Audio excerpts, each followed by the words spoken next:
சொரிந்த மேகக் கண்ணீரால் நிலம் ஊறிச் சிதம்பி கிடக்கிறது. இப்போது மழையில்லையாயினும் எப்போதும் உடைப்பு எடுக்கலாம் என்பதான மப்பும் மந்தாரமும் ஆன வானம். மயிர்த்துளை ஊடுபுகும் குளிர்காற்று கூதல் தரவில்லை எமக்கு. மாறாக நெருப்பாய் தவிக்கிறது தேகம். பிள்ளைகளின் முகம் தெரியும் என்ற நம்பிக்கையில் மணிக்கதவம் தாழ் திறக்கும் பொழுதுக்காக கல்லறைகளுக்கு முன்னே காத்திருக்கிறோம். துயிலுமில்ல பிரகாரமெங்கும் திரண்டிருக்கிறது தெய்வங்களின் சுற்றம். பயிர்களை காணவும் பேசவும் என்று விளைந்து கிடக்கும் விடுதலை வயலில் விதைத்தவர் கூடியுள்ளோம். கையில் பூவுடனும் சுடருடனும் நீண்டு கிடக்கிறது கிரியைக்கான வரிசை. கபாடம் திறந்ததும் கண் திறப்பார்களே, குழியில் இருந்து வெளியே வருவார்களே, புன்னகைப்பார்களே, பின்னர் பேசுவார்களே, கொண்டு வந்தீர்களா என்று கேட்பார்களே. சென்ற வருடம் வந்து திரும்பிய போது அடுத்த வருடம் வரும்போது அதனுடன் வருவோம் என்றல்லவா சொல்லி திரும்பினோம். இப்போது என்ன சொல்ல போகிறோம்? இந்த வருடமும் வரிசை கட்டி விளக்கேற்றி வாசமலர் தூவி அந்த பாடலையும் பாடுவதற்கான சம்பிரதாய கிரியைகளுக்கானதா இந்த வரிசை? குற்றமிழைத்தவர்களாக குறுகி வெற்று கைகளோடு போவது எத்தனை வெட்கம்! சுடரேற்றி திரும்பும் போதுதான் அவர்கள் வாய் திறப்பார்கள்.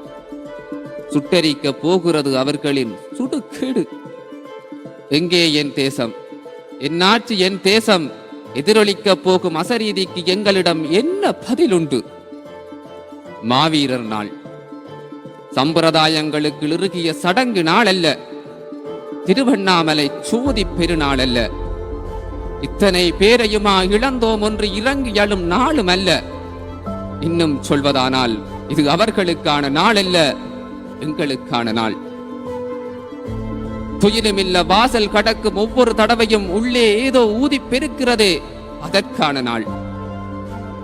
கல்லறை வெயிலில் காணும் போது ஓடிப்போய் கூரை விரிக்க சொல்கிறதே, அதற்கான நாள்.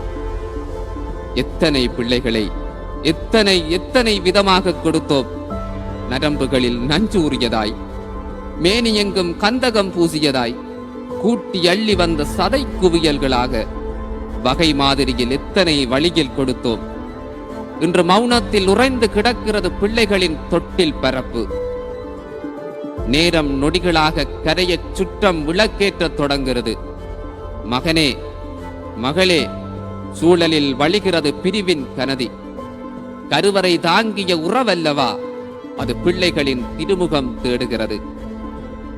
மொழியாகி எங்கள் மூச்சாகி நாளை முடிசூடும் தமிழ் மீது உறுதி நெஞ்சுருக்கியுள்ளே நெருப்பேற்றி விடுகின்ற அந்த பாடலும் தொடங்கிறது. இனித்தான் கல்லறைகள் கதவுகள் திறக்கும். இனித்தான் விழிமலர்த்தி வெளியே அவர்கள் வருவார்கள். அம்மா, அப்பா எனத் தொடங்கி தோழரே, தோழியரே என நீண்டு வழக்கத்தில் உள்ள அத்தனை உறவும் சொல்லி அசரீதி போல அவர்கள் அழைப்பது காதில் கேட்கும். விழி மூடி விதிர் விதித்து நிற்பவர் முன்னே அவர்கள் வருவார்கள். வருவார்கள், வந்து தொடுவார்கள், கட்டி அணைப்பார்கள், பழையன இறைமீட்டி சிரிப்பார்கள். எங்கே என் தேசம், என் ஆட்சி, என் தேசம்? திரும்பும் போதுதான் கேட்பார்கள்.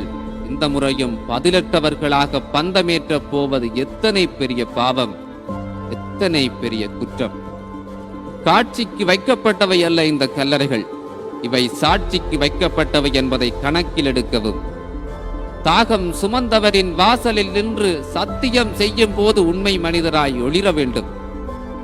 அழகான கவிதைகளும் பாடல்களும் அனல் மூட்டு பேச்சுக்களும் அல்ல அவர்கள் வேண்டி நிற்பது. அழுது அழுது விதைத்த அழகு மேனிகளின் மீது உறுதியெடுத்ததை நினைவில் கொள்வோம். உயிராய் வழியெடுப்பி சடலமாய் வெளியில் எடுத்த காலத்தை நினைவில் கொள்வோம்.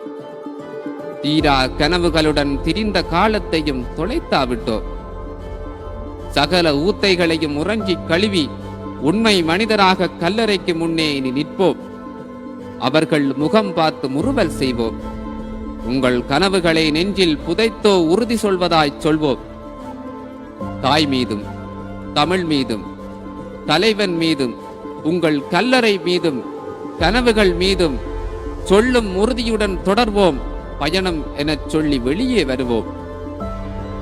சுமை குறைந்ததைப் போலவும் நமக்கு நாமே புதியவர் போலவும் தெரிகிறதா? ஆம், இதுதான் வழி, இனித்தான் பயணம். இதுதான் வழி, இனித்தான் பயணம்.